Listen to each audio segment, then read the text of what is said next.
بے شک بے شک. سوال کرتے ہیں جشن میلاد النبی کرنا قرآن میں ہے. ارے انسان ہے، عقل کا استعمال کیوں نہیں کرتا؟ یہ سوال کرنا انسان کی علامت نہیں ہے. پوچھا فاتحہ دینا سلام پڑھنا قرآن میں ہے؟ ہم نے جواب دیا کیسی نادانی کرتا ہے نادان. قرآن تو خیر قرآن ہی ہے. نماز کو لے لے، نماز شروع ہوتی ہے فاتحہ سے، الحمدللہ رب العالمین. ہاں فاتحہ سے شروع ہو رہی ہے، اور نماز ختم ہوتی ہے السلام علیکم ورحمۃ اللہ، سلام پر. نماز فاتحہ پہ شروع ہوتی ہے، سلام پہ ختم ہوتی ہے. سمجھا تو مسئلہ حل ہے.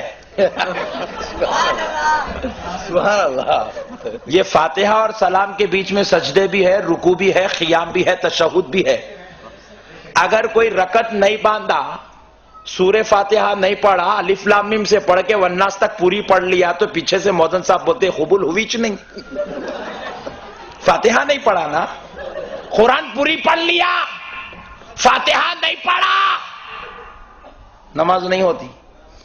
اب پوری نماز میں پوری قرآن تو پڑھ لیا، السلام علیکم بغیر بولے کہ باہر نکلنا چاہا تو نکل نہیں سکتا. پوائنٹ نوٹ کیا جائے. خدا کا بنایا ہوا قانون ہے. رب نے ایسا قانون بنا دیا، کہا سجدے بیچ میں، رکوع بیچ میں، تشہد بیچ میں، تسبیحات بیچ میں، قرآن بیچ میں، فاتحہ پہلے سلام آخر میں، تاکہ نماز فاتحہ سے شروع ہو اور سلام پہ ختم ہو جائے. پیارے بزرگوں اور دوستو قربان جاؤ، عقل ہوتی تو ہماری طرح سمجھ جاتا. ایک مسئلہ ذہن میں آ رہا ہے، سنا دیتا ہوں.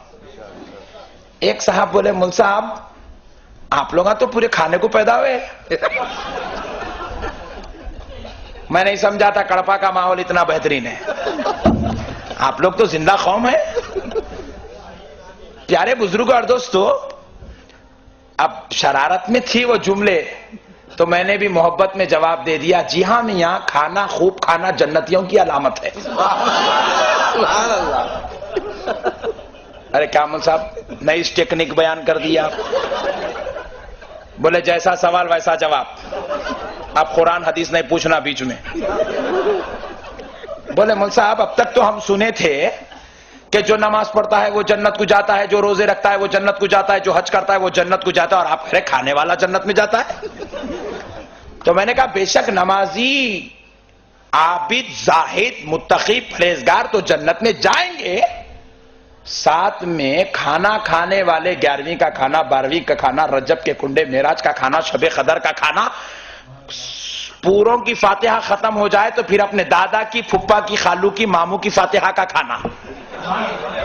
یہ جو لوگ کھاتے ہیں یہی لوگ جنت میں جاتے ہیں. پوچھے مصعب وہ کیسا؟ تو میں نے کہا دیکھو یہاں تو نماز پڑھ رہے ہو ضروری ہے، مگر جنت میں نماز پڑھو گے؟ تھوڑی دیر سوچیں. آپ عقل والے ہیں، جواب دے دیے. آپ انسان جو ٹھہرے، آپ جواب دے دیے، لیکن وہ جواب نہیں دیا. تو میں اس کے جواب لینے کے لیے پوچھا ذرا جنت کی مسجد کا نام تو بول. جنت کی مسجد میں جو خطیب صاحب جمعے کی نماز پڑھائیں گے، خطبہ دیں گے، ان کا نام تو بول.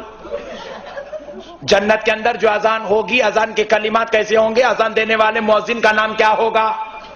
پھر جنت میں سورج نہیں ہوگا تو سورج ڈوبنے سے پہلے فجر پڑے گا یا بعد میں؟ ٹینشن میں پڑ گیا. میں نے کہا جنت کی مسجد تو تو نہیں بتا سکتا، مگر میرے ساتھ چل، میں تجھے آم کے جھاڑ بتا دیتا ہوں، جام کے جھاڑ بتا دیتا ہوں، سیب بھی بتا دیتا ہوں، رف بھی بتا دیتا ہوں، شہد کی نہریں بتا دیتا ہوں، شرابن طہورا کی نہریں بتا دیتا ہوں، سلسل و سبیل بتا دیتا ہوں، تجھے مان طہورا بتا دیتا ہوں. رب نے جنت میں مسجد نہیں رکھی، لیکن غلامان مصطفیٰ کے لیے کھانے کی غذائیں رکھی ہیں.